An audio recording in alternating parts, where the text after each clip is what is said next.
Hello my dear students, welcome back to my YouTube channel. मेरे YouTube channel पर आप लोग का बहुत बहुत स्वागत है। डियर स्टूडेंट, आज की क्लास में हम लोग पर्यावरण शिक्षा के बारे में पढ़ेंगे और पर्यावरण शिक्षा में हम लोगों ने अब तक 10 क्लासेस का अध्ययन कर लिया। आज की क्लास जो है 11वीं क्लास है और आज की क्लास में हम लोगों को पढ़ना है कि भारत के प्रमुख रामसर स्थल कौन से हैं और भारत सरकार के द्वारा समय समय पर पर्यावरण संरक्षण से संबंधित कौन कौन सी योजनाएं परियोजनाएं चलाई गई थी। इन दोनों टॉपिक को आज की क्लास में हमको पढ़ना है। तो चलिए आइए देखते हैं कि भारत में कौन कौन से रामसर स्थल हैं और इनमें क्या परिवर्तन हुआ है, इनकी वर्तमान स्थिति कौन सी है, किस राज्य में सबसे ज्यादा रामसर स्थल हैं और अलग अलग राज्यों में इनकी स्थिति किस प्रकार से है। ये पर्यावरण की जो क्लास है ये आपके, देखिए मैं बार बार बताता हूँ कि हर एग्जाम के लिए इंपॉर्टेंट है, तो इनको आप लोगों को अच्छे तरीके से देख लेना है, समझ लेना है और नोट्स बना लेना है। तो चलिए देखते हैं। हाँ चलिए देखिए, आज हमको पढ़ना है रामसर स्थल के बारे में। रामसर स्थल इनका नाम इसलिए रखा गया है कि ये किसी भी देश में पाए जाने वाली आर्द्र भूमियां होती हैं, लेकिन इनके बारे में सबसे पहले संरक्षण का जो उपाय किया गया था ईरान के रामसर नामक स्थान पर सबसे पहले इनको किया गया था, इसलिए उनके स्थान के नाम पर ही इसको रामसर स्थल कहा जाता है। तो रामसर स्थल के बारे में सबसे पहले थोड़ा बेसिक बातें हम लोग जान लेते हैं। जैसे देखिए, रामसर स्थल भी आर्द्र भूमि या वेटलैंड होते हैं जिन्हें रामसर कन्वेंशन 1971 के अंतर्गत अंतरराष्ट्रीय महत्व वाला घोषित किया गया। यानी ये रामसर कन्वेंशन जो है 1971 में हुआ था और इसमें इन स्थलों को अंतरराष्ट्रीय महत्व वाला स्थल घोषित किया गया है, इसलिए इनको रामसर स्थल कहा जाता है। भारत सरकार ने 1982 ईस्वी में सम्मेलन में शामिल होकर अपने देश में इनका संरक्षण शुरू किया गया था। ये स्थलों का संरक्षण जैव विविधता, पारिस्थितिकी संतुलन, बाढ़ नियंत्रण, जल शुद्धिकरण एवं स्थानीय जीवन पर प्रभाव जैसे कारणों के लिए महत्वपूर्ण है। भारत में देखिए वर्तमान में कुल 91 रामसर स्थल स्थित हैं। इसके पहले अपने देश में देखिए 89 रामसर स्थल थे। इनकी संख्या जो है 2025 में इसी साल 2 बढ़ गई है और बढ़कर कितनी हो गई है 91। इस प्रकार देखिए 91 रामसर स्थलों के साथ भारत जो है एशिया में सबसे ज्यादा रामसर स्थल वाला देश बन गया है। ये स्थिति जो है 91 जो है वो अभी वर्तमान जून 2025 तक की स्थिति है। भारत का सबसे बड़ा जो रामसर स्थल है वो सुंदरवन का जो वेटलैंड है या रामसर स्थल है वो है, और सबसे छोटा जो है रेणुका वेटलैंड है। यानी रामसर स्थल में 2 छोटे और बड़े हैं, सबसे बड़ा सुंदरवन है और सबसे छोटा है रेणुका। तमिलनाडु राज्य जो है सबसे अधिक रामसर स्थलों वाला राज्य है और यहाँ पर रामसर स्थलों की संख्या कितनी है 20 है। उसके बाद फिर दूसरे स्थान पर देखिए उत्तर प्रदेश है। उत्तर प्रदेश में रामसर स्थलों की संख्या कितनी है 10 है। अब देखिए इन रामसर स्थलों को हम लोग एक एक करके राज्य के अनुसार देख लेते हैं। तो देखिए भारत में रामसर स्थलों की राज्यवार सूची जून 2025। अब देखिए उड़ीसा में 6 रामसर स्थल हैं, जिसमें देखिए चिल्का लेक, भीतरकनिका मैंग्रोव, आसन कंजर्वेशन रिजर्व, अनसुपा लेक इत्यादि। यानी इनको मिला के कुल 6 जो है रामसर स्थल उड़ीसा में है। उसी प्रकार से देखिए राजस्थान में कुल 4 रामसर स्थल हैं, जिसमें देखिए केवला देव नेशनल पार्क है, सांभर झील है। इसके बाद जो नव निर्मित जो अभी घोषित किए गए हैं, जिसमें देखिए खीचड़ है, फलोदी और मीनार उदयपुर, ये दोनों देखिए इसी वर्ष 2025 में 4 जून को शामिल किए गए हैं, जिससे इनकी संख्या 4 हो गई। पहले राजस्थान में 2 थे। उसके बाद में देखिए पंजाब में कुल 6 रामसर स्थल हैं, जिसमें देखिए हरिके झील, बियास, कांजली, केशोपुर, मियानी, नांगल और रोपड़ इत्यादि हैं। उसी प्रकार से देखिए जम्मू कश्मीर में कुल 5 हैं, जिसमें देखिए उलर झील, होकेरा वेटलैंड, सुरेनसर, मानसर लेक, हाईगम, सालबाग इत्यादि। उसी प्रकार देखिए हिमाचल प्रदेश में इनकी संख्या 3 है, जिसमें देखिए पोंग डैम लेक है, चंद्रताल है, रेणुका है। ये रेणुका अभी हम लोगों ने देखा कि सबसे छोटा आर्द्रभूमि स्थल है। उसके बाद देखिए केरल में आर्द्रभूमि स्थलों की संख्या 3 है, जिसमें देखिए अष्टमुडी है, सस्तमकोट्टा है, वेम्बनाड है। ये जो है केरल के आर्द्रभूमि स्थल है। उसके बाद फिर देखिए आंध्र प्रदेश में वेटलैंड या आर्द्र भूमि की संख्या 1 है, जो कोलेरू झील है। एशिया की सबसे बड़ी कम गहरी मीठे पानी की झील भी ये है। ये अपने देश में जो है एक मीठे पानी की झील के रूप में। इसके अलावा देखिए पुलिकट झील, पुरिंगा मैंग्रोव आदि भी इसी के अंतर्गत आते हैं। उसके बाद देखिए मणिपुर में एक है लोकटक झील। उसके बाद देखिए असम में है दीपोर बिल।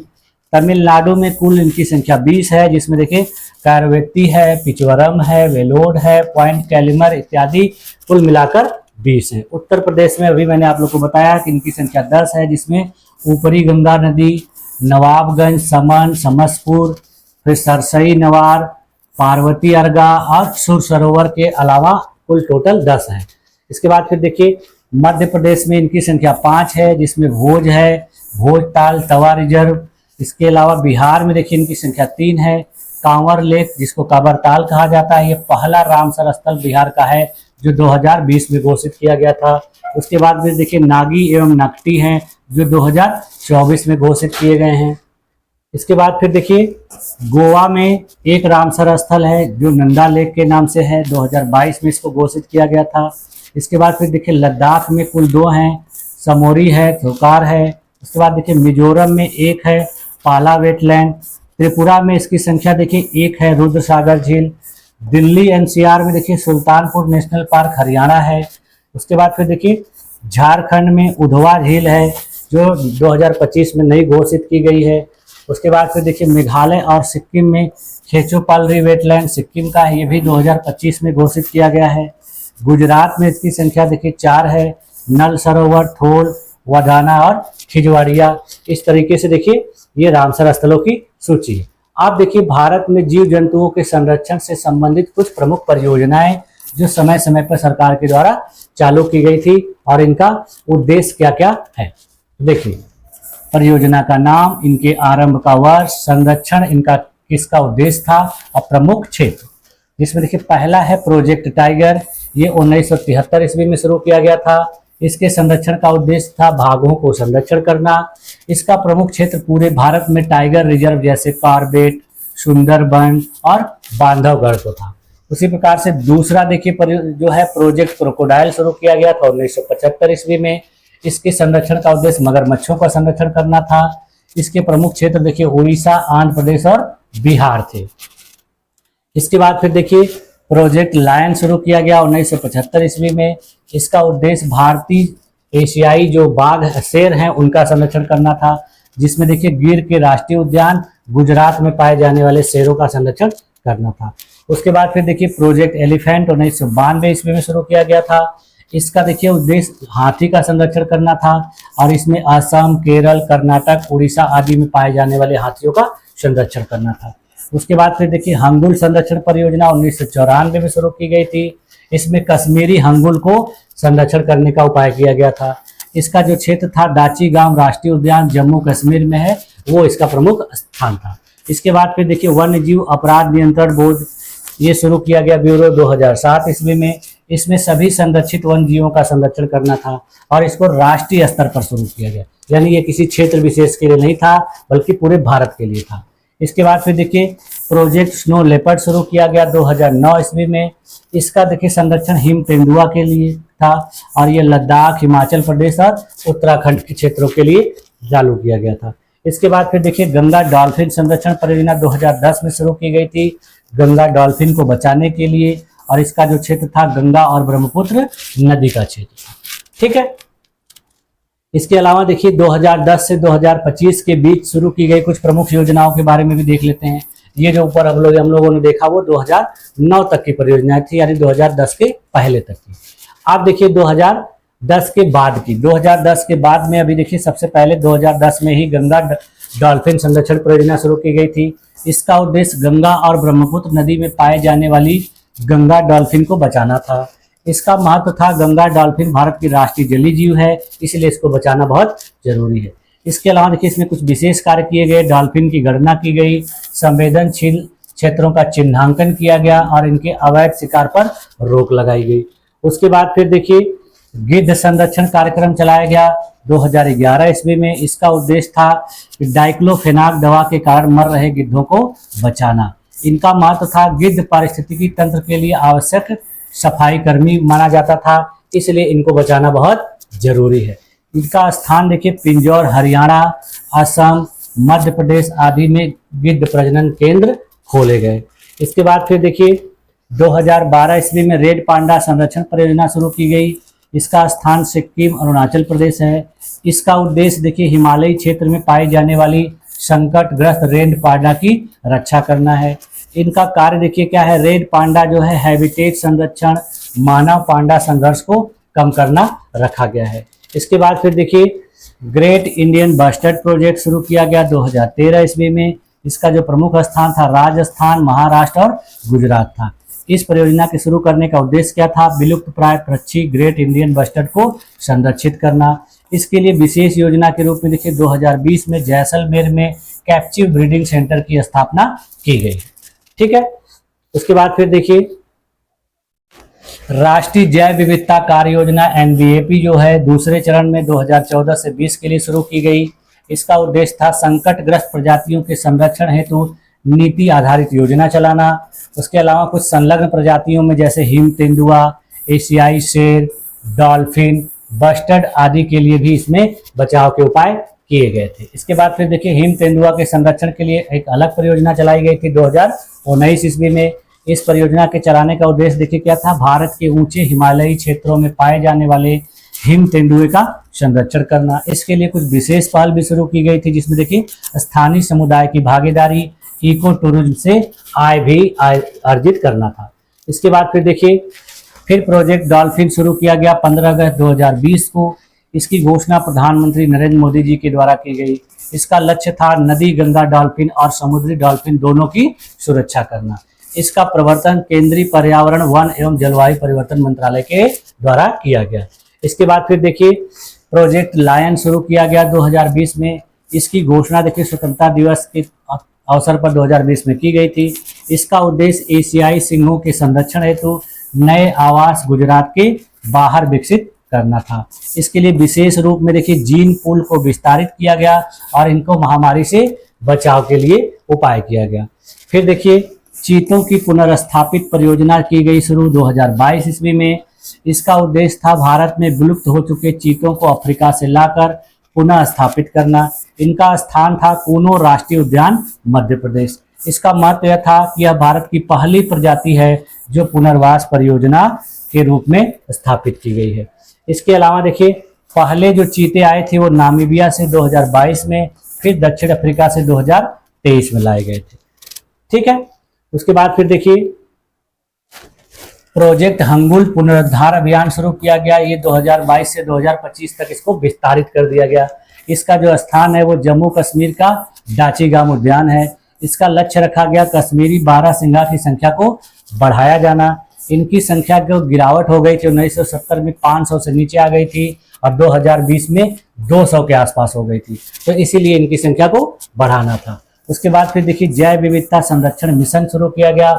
ये 2023 में शुरू किया गया। इसकी घोषणा भारत सरकार के द्वारा नीति आयोग के सहयोग से की गई थी।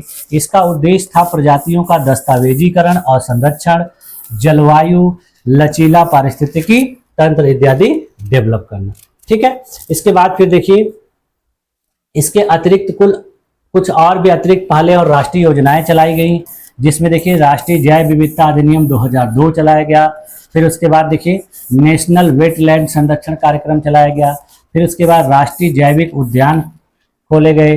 फिर CAMPA fund compensatory afforestation fund management and planning authority का शुरुआत किया गया। इससे संबंधित देखिए इन परियोजनाओं से संबंधित कुछ महत्वपूर्ण तथ्यों को भी देख लेते हैं।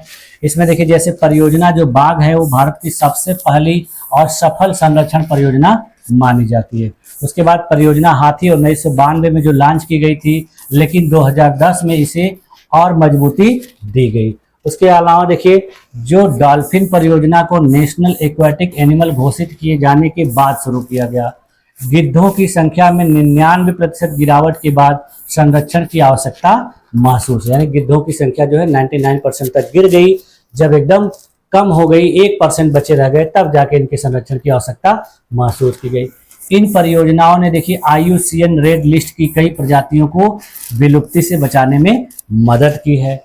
भारत दुनिया के कुछ गिने चुने देशों में है जहां बाघ, शेर, हाथी, गैंडा और तेंदुआ एक साथ पाए जाते हैं। यानी इस प्रकार के जीव जंतु दुनिया में हर जगह नहीं पाए जाते हैं, लेकिन भारत एक ऐसा देश है जहां पर इनकी संख्या पाई जाती है। 2010 के बाद वन्य जीव संरक्षण परियोजनाओं में समुदायों की भागीदारी, विज्ञान आधारित हस्तक्षेप और क्लाइमेट अडेप्टिव उपायों पर जोर दिया गया है। तो इस तरीके से देखिए अपने देश में पर्यावरण संरक्षण से संबंधित जो महत्वपूर्ण परियोजनाएं हैं वो क्रियान्वित की गई और इनके लिए सरकार के द्वारा समय समय पर कार्य किए गए, सुधार किए गए। ठीक है, तो आज की क्लास में देखिए हम लोगों को यहीं तक अध्ययन करना था। इस क्लास में मैंने अपने देश में पाए जाने वाले प्रमुख रामसर स्थलों के बारे में और भारत सरकार के द्वारा पर्यावरण के संरक्षण से संबंधित चलाई जाने वाली प्रमुख योजनाओं परियोजनाओं के बारे में अध्ययन किया। और मुझे उम्मीद है कि आप लोगों की सारी चीजें अच्छे तरह से समझ में आई होंगी। इन सब चीजों को आप लोग एक बार अच्छे से देख लीजिएगा, समझ लीजिएगा, नोट्स बना लीजिएगा, क्योंकि इनसे आपके एग्जाम में क्वेश्चंस पूछे जाते हैं। ठीक है, तो आप लोगों ने मेरी इस क्लास में अपने आप को इतनी देर तक इतने धैर्यपूर्वक बनाए रखा, इसके लिए आप लोग का बहुत बहुत धन्यवाद। मिलते हैं नेक्स्ट क्लास में अलग टॉपिक के साथ, तब तक के लिए थैंक यू।